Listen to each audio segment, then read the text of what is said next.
Hello friends, कैसे हैं आप लोग। आई होप बहुत अच्छे होंगे और मैं एडवोकेट रेखा सिन्हा आप सभी का वेलकम करती हूँ अपने यूट्यूब चैनल में।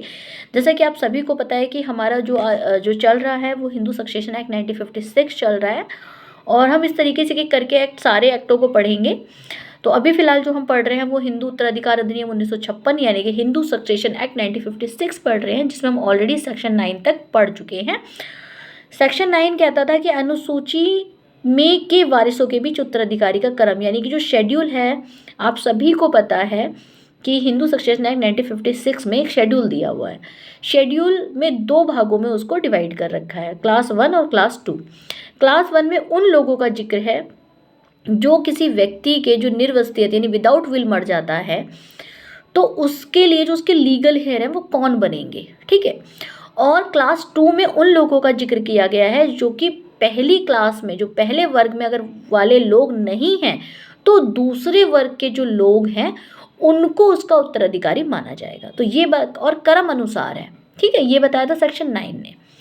आज जो हम पढ़ेंगे हम सेक्शन 10 पढ़ेंगे। अब सेक्शन 10 क्या कहता है कि अनुसूची के वर्ग 1 में यानी कि शेड्यूल का जो क्लास 1 है उसमें वारिसों की संपत्ति का वितरण, यानी कि उसमें जो लीगल हेयर यानी जो उत्तराधिकारी बता रखे हैं उसको जो संपत्ति है, किसकी संपत्ति, जो विदाउट विल है ना, जो व्यक्ति मर गया है, निर्वसियती मर गया यानी बिना विल बनाए अगर वो मर गया है तो उसकी संपत्ति को किस तरीके से बांटा जाएगा, किसके बीच, जो क्लास 1 में यानी वर्ग 1 में जो लोग बताए गए हैं, ठीक है।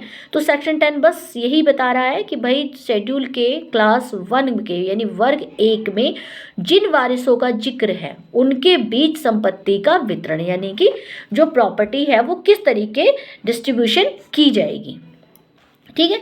तो चलिए हम देखते हैं निर्वसियत। देखिए बार बार मैं निर्वसियत यानी कि विदाउट विल बनाए हुए जो व्यक्ति मर जाता है उसका जिक्र कर रही हूँ। इन दोनों में फर्क देखिए, जो विल बना के मरेगा वहाँ तो लीगल हेयर होने या ना होने का तो कोई मतलब ही नहीं बनता, कोई फ़ायदा ही नहीं है। क्यों? क्योंकि वो ऑलरेडी अपनी वसीयत में किसको क्या दे रहा है, अपनी संपत्ति किसके नाम कर गया है, वो तो खोल कर गया। वो मान लीजिए वो अपनी वसीयत में किसी एक ऐसे इंसान के नाम सारी संपत्ति लिख गया जिसका कोई भी ब्लड रिलेशन उससे नहीं है, लेकिन उस बंदे ने उसकी इतनी सेवा करी जो उसके खुद के परिवार के लोगों ने नहीं करी। तो उसने क्या करा भाई, एक विल लिख गया, विल में उसने फलाने जो भी A to Z किसी का भी एक पर्सन का नाम लिख दिया कि भाई मैं, इस इंसान ने मेरी अंत समय में बहुत सेवा करी और मैं इसको ये सारी संपत्ति देता हूँ। तो वहाँ तो लीगल हेयर यानी जो उसके उत्तराधिकारी है उनका कोई रोल ही नहीं बचता, क्योंकि वो तो अपनी वसीयत का, जैसे आपने बहुत सारी मूवियों में देखा होगा या बहुत जगह आपने सुना होगा कि लोग अपने नौकरों के नाम कर जाते थे, या कई बार आपने सुना होगा, जैसे एक मूवी देखी थी उसमें वो डॉग को ही अपना लीगल हेयर बना के चला जाता है, जो विल होता है उसमें डॉग के नाम वो लिख देता है सारी प्रॉपर्टी।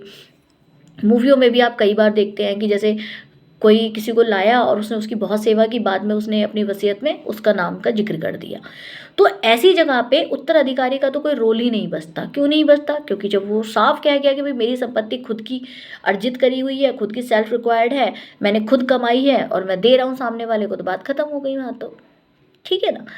लेकिन जहाँ पर विदाउट वसीयत बंदा मरा है, यानी कि वो बताकर ही नहीं गया कि उसकी कौन सी संपत्ति किसको दी जाएगी, कौन उसको रखेगा, कौन उसको यूज़ करेगा, कुछ नहीं बता के गया और बंदा निकल लिया।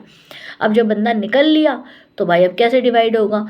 तो उसके लिए उन जो हमारा हिंदू सक्सेशन एक्ट 1956 है उसने एक लिस्ट प्रिपेयर करी कि भाई देखो, निर्वस्तियत कोई मरा है तो उसकी संपत्ति ऐसे ऐसे ऐसे इन लोगों में जाएगी, पहले ये उत्तराधिकारी होंगे, फिर उसके बाद इस नंबर के लोग आएंगे, ठीक है। तो सेक्शन 10 में थोड़ा सा और उसको आगे बढ़ा दिया कि भाई अब ठीक है, वारिसों क्रम संख्या होगी, तो सेक्शन 9 ने बता दिया कि जो लीगल हेयर है वो क्रम अनुसार होंगे। सेक्शन 10 ने क्या कहा कि जो क्लास 1 में शेड्यूल 1 में जो वारिस है उनको संपत्ति के विभाजन की बात की गई। तो इसमें वर्ड मैं बोल रही हूँ निर्वसियत, है ना, जो विदाउट विल मरा है, जिसकी कोई वसीयत नहीं है। ये आपको समझना होगा, इसको तो बहुत माइनर सा है कि एक होता है वसीयत करके मरा हुआ और एक होता है निर्वसियत, जिसने कोई वसीयत नहीं बनाई यानी कोई विल नहीं बनाई। वहाँ पे उस संपत्ति का विभाजन इस शेड्यूल के वर्ग 1 में जो लीगल हेयर है उनको कैसे मिलेगी उसकी बात कौन सा करता है, सेक्शन 10 करता है, ठीक है। तो मोटा मोटी बात ये है कि भैया सेक्शन 10 शेड्यूल क्लास 1 में जो लीगल हेयर हैं उनके बीच संपत्ति का विभाजन कैसे होगा, ठीक है, उसकी बात सेक्शन 10 कहता है। ठीक है, तो अब हम इसको पढ़ते हैं। निर्वसियत की संपत्ति अनुसूची के वर्ग 1 में वारिसों में निम्नलिखित नियमों के अनुसार से विभाजित की जाएगी। यानी कि सेक्शन 10 में अब आगे क्या बोला कि जो निर्वसियत की संपत्ति यानी कि जो विदाउट विल मर गया है उसकी जो संपत्ति है, अब जो शेड्यूल में जो क्लास 1 में जो उसके वारिस आ रहे हैं उसमें कुछ रूल्स हैं जिसके अनुसार वो विभाजित की जाएगी यानी बटेगी। तो पहला रूल क्या है, नियम 1 क्या है, रूल 1, निर्वसियत की विधवा को, यानी देखिए अब निर्वसियत की विधवा कौन है, यानी कि मरने वाले की पत्नी, निर्वसियत की विधवा को या यदि एक से अधिक विधवाएं हो तो देखिए यहाँ पे एक से अधिक की बात इसलिए की जा रही है कि आपको पता होगा कि पहले टाइम में क्या होता था, एक आदमी की 3-3 4-4 बीवियां होती थी, है ना। बहुविवाह जो ये कह सकते हैं कि बहुपत्नी का बहुत रिवाज था कि भैया एक आदमी कई पत्नियां कर लेगा, 2 3 4 वो कर सकता था।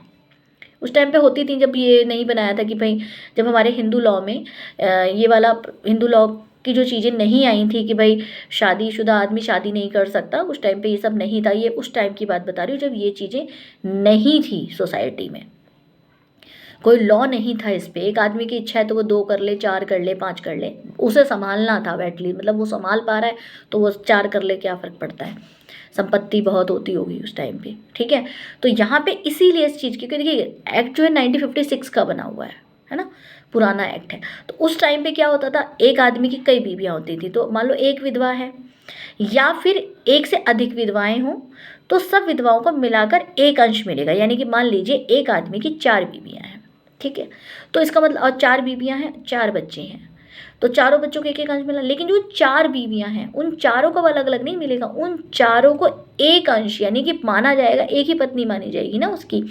लेकिन अब वो हैं 4, तो क्या करें, तो जो एक अंश है जो उसका शेयर है वो एक शेयर ही चारों में बढ़ जाएगा। यानी मान लीजिए 7वां, मान लीजिए एक प्रॉपर्टी का 7वां हिस्सा है, तो 7वां हिस्सा जो होगा वो एक विधवा हो या कई विधवाएं हों, वो एक ही काउंट होंगी और वो जो शेयर है वो उन सभी विधवाओं में बटेगा। एक ही शेयर को उन, जैसे मान लीजिए आप ऐसे समझिए कि ए है, ए की 4 बीवियां हैं, ठीक है, और 5 बच्चे हैं या 6 बच्चे हैं, 6 बच्चे मान लेते हैं, ए की 4 बीवियां हैं और 6 बच्चे हैं, ठीक है। तो 6 बच्चों को एक एक शेयर तो मिल गया, उनका 6 शेयर तो वो हो गए। लेकिन जो अब देखा जाए तो ऐसे उसकी संपत्ति में कितने हो गए, 6 और 4 10, भाई 10 भाग हो गए उसकी प्रॉपर्टी के। जैसे डिवाइडेड टू केक मान के चले आप, जैसे एक केक होता है, केक जितने लोग उतने हिस्सों में केक को बांट दिया जाता है, ठीक है। तो संपत्ति का क्या हुआ, अब 10 लोग हैं, ऐसे तो 10 लीगल हेयर दिख रहे हैं उसके, 10 उत्तराधिकारी दिख रहे हैं कि भाई उसके 6 बच्चे हो गए और 4 उसकी बीवियाँ हो गई, 10 हो गए। लेकिन अब वो जो 4 बीवियाँ हैं वो एक ही बीवी काउंट होगी, मतलब मिलेगा उन चारों को शेयर, लेकिन एक ही शेयर में से। यानी कि अब उस प्रॉपर्टी के 10 हिस्से नहीं होंगे, उस प्रॉपर्टी के होंगे 7 हिस्से।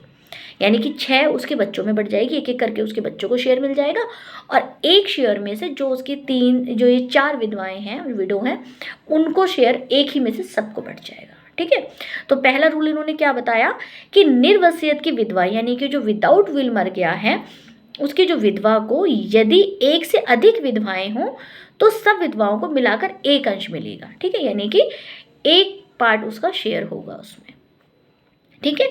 नियम 2 यानी कि रूल 2 क्या बताता है कि निर्वसियत के उत्तरजीवी पुत्रों और पुत्रियों और माता को हर एक को एक एक अंश मिलेगा। यानी कि जो उसके जो उत्तरजीवी पुत्र हैं और पुत्रियां हैं और माता हैं, ठीक है, यानी कि जो पुत्र पुत्री और माता, ठीक है, उसको क्या मिलेगा, सबको एक एक अंश मिलेगा, यानी शेयर का एक एक पार्ट सबका होगा, ठीक है। उसके बाद क्या आता है, अच्छा उत्तरजीवी जो जीवित हैं, है ना, सर्वाइविंग सन जो है, जीवित पुत्र पुत्रियों की बात हो रही है, और माता यानी उनकी जो माँ है। तीसरा आता है कि निर्वसियत के, तीसरा रूल क्या कहता है, निर्वसियत के हर एक पूर्व मृत पुत्र, यानी कि मान लीजिए अब कोई विदाउट विल बंदा मर गया, ठीक है, अब मर गया तो उसका जो बेटा है जो पहले मर चुका है तो उसका जो पुत्र है, या उसके बेटे पूर्व मृत पुत्री की शाखा में से सब वारिसों को मिलाकर एक वंश मिलेगा। मान लीजिए कोई बेटी है और वो बेटी मर गई है, लेकिन उसके जो बच्चे हैं, ठीक है, और बेटी का राइट है, आप सबको पता है कि हिंदू सक्सेशन एक्ट में बेटियों का भी बराबर राइट होता है। तो जब वो उसको एक शेयर मिला, तो अब उस बेटी के अगर मान लीजिए 5 बच्चे हैं या 4 बच्चे हैं, तो क्या होगा, वो शेयर उन चारों को बढ़ जाएगा, लेकिन एक ही शेयर में से उन सबको लेना पड़ेगा। ठीक है, तो यही कह रहा है कि निर्वंशीयत यानी विदाउट विल के हर एक पूर्व मृत पुत्र की या हर एक पूर्व पुत्रियों की शाखा के सब वारिसों को मिलाकर एक अंश मिलेगा। जैसे कि फॉर एग्जाम्पल ए है, ए के 2 बच्चे हैं, एक बेटा एक बेटी। ठीक है, अब क्या होता है, जो बेटे के बच्चे हैं, तो उसने क्या किया, जो बेटा तो है नहीं उसका, लेकिन बेटे के बच्चे हैं, बेटे के जो बच्चे हैं वो है 3। तो बेटे की जो संपत्ति है, बेटे का तो एक ही शेयर हुआ ना, तो एक, क्योंकि भाई 2 बच्चे हैं तो वो उसकी प्रॉपर्टी आधी आधी दोनों लोगों में बट गई, 2 शेयर हो गए उसके। तो जब बेटे के 3 बच्चे हैं, तो जो वो शेयर है, तो वो शेयर ये जरूरी, वो ये नहीं कहेगा कि जी मेरे 3 बच्चे, मतलब मरे हुए पुत्र के 3 बच्चे हैं तो भाई तीनों को दे दो, नहीं। जो मरे हुए बेटे का शेयर बनता है ना, एक पार्ट जो बन रहा है, उस पार्ट में से उसके चाहे वो 3 बच्चे हों या 4 बच्चे हों, उसमें बराबर बराबर वो बट जाएगी। सेम कहा गया कि अगर उसकी कोई पूर्व मृत पुत्री है, यानी कोई बेटी है, उसकी जो शाखा इसमें जो उसके आगे की जनरेशन है, जो उसके बच्चे हैं, उनमें एक ही शेयर में से वो सबका राइट होगा। ठीक है, तो ये रूल्स 3 ने बताया कि मिलाकर एक ही अंश मिलेगा। ये नहीं है कि भाई मरे हुए बेटे के 4 बच्चे हैं तो 4 हिस्सा दे दो, नहीं, ऐसा नहीं है, एक ही हिस्सा मिलेगा, उस हिस्से में से वो उसके बच्चे अपना चारों आपस में बांट लेंगे। ठीक है, अब रूल 4 क्या कहता है, नियम 3 में निर्दिष्ट अंश का वितरण, यानी कि जो हमने रूल 3 पढ़ा था, रूल 3 में क्या पढ़ा था कि पूर्व मृत पुत्र की हर एक पूर्व मृत पुत्री की शाखा, यानी कि मरे हुए बेटे की या फिर मरे हुए बेटी की जो जनरेशन है, जो शाखा है, जो आगे की जो उसके बच्चे हैं, उन सब वारिसों को मिलाकर एक अंश मिलेगा। तो ये क्या कहता है कि पूर्व मृत पुत्र की शाखा के वारिसों के बीच ऐसा किया जाएगा कि उसकी अपनी विधवा को या सब विधवा या उत्तरजीवी पुत्र और पुत्रियों को बराबर भाग प्राप्त हो और पूर्व मृत शाखा का भी वही भाग प्राप्त हो। यानी कि इसका मीन्स क्या हुआ कि जो मरा हुआ बेटा है, उसके जो बच्चे, जो उसके वारिस हैं, और जो उसकी अपनी विधवा यानी कि जो उसकी पत्नी है, और उत्तरजीवी पुत्री और पुत्रियों को बराबर भाग, यानी कि सबके बीच में जो पार्टीशन होगा वो बिल्कुल इक्वल होगा। ऐसा नहीं होगा कि इसको ज़्यादा दे दिया उसको कम दे दिया, ऐसा बिल्कुल नहीं होगा। एक बराबर शेयर सबका होगा। किस किस का, पूर्व मृत पुत्र की शाखा में के वारिसों के बीच ऐसा किया जाएगा, या उसकी अपनी विधवा को, जो सब विधवाओं को मिलाकर एक शेयर हो रहा था, उत्तरजीवी पुत्रों यानी जो जीवित पुत्र हैं और पुत्रियों को बराबर भाग प्राप्त होगा। ठीक है, और उसके पूर्व मृत पुत्रों की शाखा को भी वही भाग प्राप्त होगा। यानी कि जो जीवित बच्चे हैं, उसके जीवित बच्चों को जितना शेयर मिल रहा है, उतना ही मरे हुए बच्चे के बच्चों को, जो वारिस हैं, उसके भी उतना ही शेयर मिलेगा, यानी इक्वल मिलेगा। ऐसा नहीं है कि जो जीवित है उसको आपने 3 हिस्से दे दिए और जो लड़का मरा हुआ उसके बच्चों को आपने आधा दे दिया, ऐसा नहीं है। जो जीवित है उसको भी एक शेयर मिलेगा और जो मर चुका है उसको भी एक शेयर मिलेगा, बस इक्वली मिलेगा, है ना। भाई देखिए, उसको शेयर मिला, जो जीवित है उसको शेयर मिला, तो उसके वारिस जो जब वो मरेगा तो अपने बच्चों को मान लीजिए जितने 2 4 उसी शेयर में से बांट के जाएगा। सेम उसी तरीका जो मर चुका है उसको भी एक शेयर मिला, तो उसके मान लीजिए 2 3 जो भी बच्चे हैं वो शेयर उसमें बराबर बटेगा। विधवा, जो उस निर्वसित जो व्यक्ति था उसकी जो विधवा है या बहुत सारी विधवाएं, उनको भी बराबर ही मिलेगा, यानी उनका भी अगर उसमें से एक हिस्सा बनता है तो उनको भी एक हिस्सा दिया जाएगा। ठीक है, उसके बाद जो भी भाग है वो इक्वल होगा। वो ऐसा नहीं होगा कि मरे हुए पुत्र को कम दे दिया और जीवित पुत्रों को ज़्यादा दे दिया, ऐसा नहीं है। शेयर बिल्कुल बराबर बराबर बटेगा। ठीक है, दूसरा क्या बताया, पूर्व मृत पुत्री की शाखा के वारिसों के बीच ऐसा किया जाएगा कि उत्तरजीवी पुत्र पुत्रियों के बराबर भाग प्राप्त हो। यानी कि जो बच्चे उसके जिंदा हैं, उत्तरजीवी जो पुत्र और पुत्री यानी कि जो सर्वाइविंग उसके सन और बेटे हैं वो जिंदा हैं, उनको जो शेयर मिलेगा बिल्कुल उसी के बराबर मरे हुए उसके पुत्र और पुत्रियों के जो वारिस हैं उनको भी बराबर हिस्सा मिलेगा। तो ये क्या है, ये रूल्स हैं किस चीज़ के, कि जो क्लास 1 में जो लोग हैं उसकी जो प्रॉपर्टी जो डिवाइड की गई है, जो निर्वसित बिना विदाउट विल मर गया है, उसकी संपत्ति को कैसे बांटा जाएगा, इस रूल्स के हिसाब से बांटा जाएगा। ठीक है, तो देखिए सेक्शन 10 कंप्लीट होता है। अगर आपको कोई भी कंफ्यूजन हो तो आप प्लीज़ कमेंट्स बॉक्स में मुझे लिख सकते हैं, अपना क्वेश्चन पूछ सकते हैं। ठीक है, और किसी सेक्शन पे आप चाहते हैं कि स्पेसिफिक हम उस सेक्शन को पढ़ें और उस पर वीडियो मैं बनाऊं, तो आप प्लीज़ मुझे कमेंट्स बॉक्स में लिख सकते हैं। अगर आपको कोई भी एक्ट पढ़ना है, कोई भी सेक्शन पढ़ना है, और अगर आपको ये सेक्शन 10 या इसके रिलेटेड कोई भी सेक्शन अगर आपको समझ में नहीं आया हो तो आप मुझे कमेंट्स बॉक्स में पूछ सकते हैं। ठीक है, तो आई होप आपको वीडियो अच्छी लगी हो, तो प्लीज़ चैनल को लाइक करें, सब्सक्राइब करें और शेयर करें, जिससे मुझे मोटिवेशन मिले और मैं ज़्यादा से ज़्यादा वीडियो आप तक पहुंचा सकूं। तो मिलते हैं नेक्स्ट वीडियो में। Good bye.